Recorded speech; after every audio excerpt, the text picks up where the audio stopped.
სფეროს წარმოადგენს. მე ვთქვი, ტურიზმის ინდუსტრიის ალიანსის თანადამფუძნებელია, რომელიც თუ არ ვცდები 300,000-მდე ადამიანი არის, სადაც სფეროში, ხო, სფეროში დასაქმებული და აი ამ კუთხითაც რა კატასტროფის წინაშე დაგვაყენა ამ ხალხმა, ხო? რომლებიც გვეუბნებიან, თან იცით მე რა მაბრაზებს, თქვენ ვერ გაიგეთო და აი გუშინ ვუსმენდი ესეც დისტოპია. ხელისუფლების წარმომადგენლებს, რაო თქვენ ვერ გაიგეთო, მაგრამ ისე 2028 წლამდე ვაჩერებ მოდით დავიწყოთ, რომ ტურიზმის ინდუსტრია ხო თორნიკესაც უსმენდი ხელოვნების წარმომადგენლებმა გაცილებით დიდი ხნის წინ დაიწყეს სამთავრობო სექტორთან და საჯარო სექტორთან წინააღმდეგობა და ისინი აი ამ კრიზისის დროს უკვე მზად აღმოჩნდნენ კონკრეტული პროტესტის გამოსახატად. ჩემი ინდუსტრია, რომელსაც წარმოვადგენ, ყველაზე გულდასაწყვეტ მდგომარეობაშია.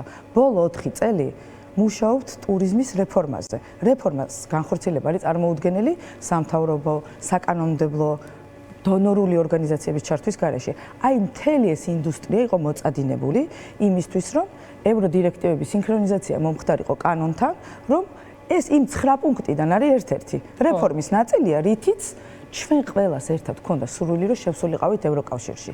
4 წელი ვემუშავეთ სახელმწიფო ორგანიზაციებს. ვერავინ ვერ იტყვის, რომ რამემ დაგვაბრკოლა და ყველაზე მეტად ნაწყენები ვართ.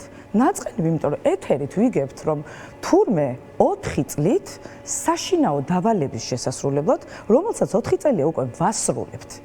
ეს არის ინდუსტრია, რომელიც არის ყველაზე მოწყვლადი.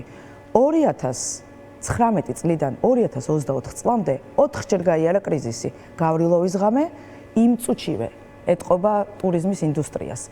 მყისიერი ეფექტი აქვს. შემდეგ იყო კოვიდი, შემდეგ იყო უკვე ის კანონი, რომელიც სრულიად შოკში ჩავაგდო. დეტალურად უნდა მოყვე ამის შესახებ, იმიტომ რომ ბერლინში ყველაზე დიდ ტურისტულ გამოფენაზე საქართველო წარდგა როგორც მასპინძელი ქვეყანა. 16 მილიონზე მეტი დაიხარჯა აი ამ დიდ ღონისძიებაში მონაწილეობის მისაღებად.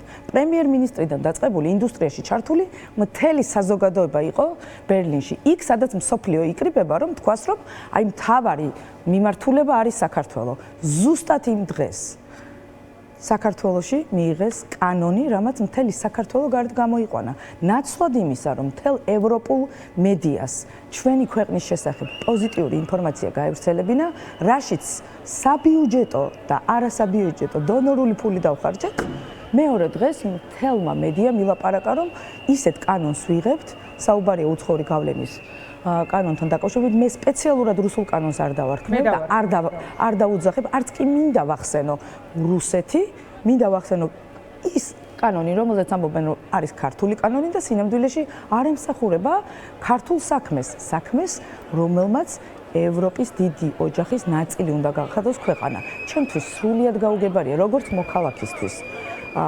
იცით, ჩვენს ინდუსტრიაში არის ძალიან ბევრი და ბევრნაირი პოლიტიკური შეხედულების მქონე ადამიანი და საერთოდ არ მინდა რომ ვინმე დავამონათოთ და ვთქვათ რომ რატომ ხარ ერთი პარტიის ამომრჩეველი ან მეორე.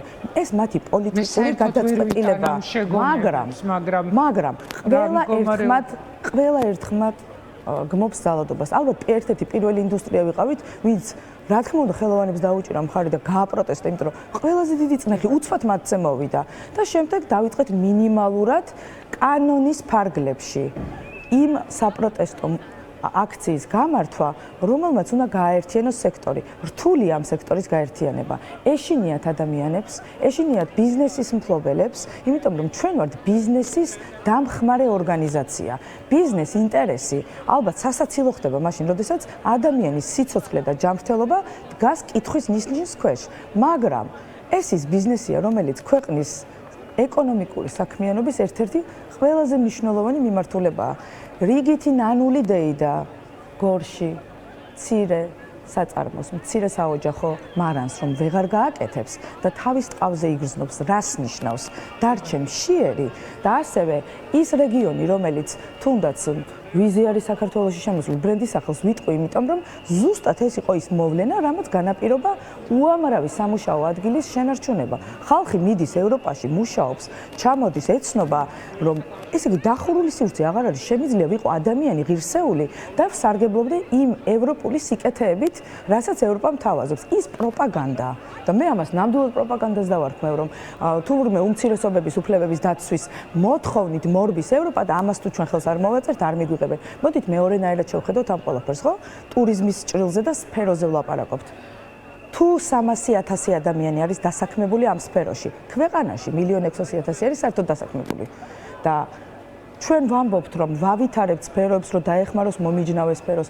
მაშინ ხო კარგად უნდა მივხვდეთ, რომ ამ ტერორის შედეგად საჯარო სექტორი იმ ხიდს წვავს კერძო სექტორთან და მართლა გული მწყდება, რომ ბოლო დღემდე მუშაობდით მხარ და მხარ.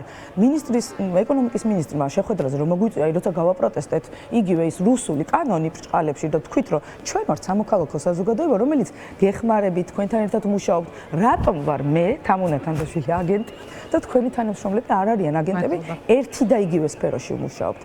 ის რაც ეხლა ხდება, ამას ექნება გრძელვადიანი ეფექტი. ის ჯავშნები, რა ჯავშნებზე ვლაპარაკობთ, მაგრამ ის ჯავშანი არის ხვალინდელი ლუკმა პური. თუ ხვალ მშიერი დავრჩებით, მაშინ ნახეთ პროტესტი, მაშინ ნახეთ დაპირისპირება და მაშინ ნახოთ როგორ დაიქცევა ინდუსტრია. ინდუსტრია ეს არის ხალხი, ხალხი ვართ მოქალაქეები, ჩვენ რიცხვები არ ვართ. ჩვენ ვართ ადამიანები, გვაქვს ხმა, გვაქვს უფლება გამოვხატოთ ჩვენი სამოქალაქო პოზიცია და მიხარია რომ შეიძლება ესე ინსტიტუციები ვერ ავაშენეთ ძლიერი, თუმცა კი სახალხო დამცველი ზუსტად მახსენა რომ პირველი ინსტიტუცია იყო რომელსაც მივმართეთ და უთხარით რომ ჩვენ ვართ ხალხი, მშვიდობა გვინდა და დაასტაბილიზე და რაღაცა პატარ-პატარა ძრებს ვხედავთ, ყოველდღიურ პრესკონფერენციას ვხედავთ.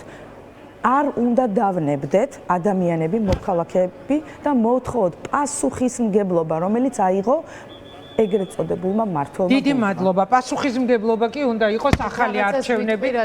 მოკლედ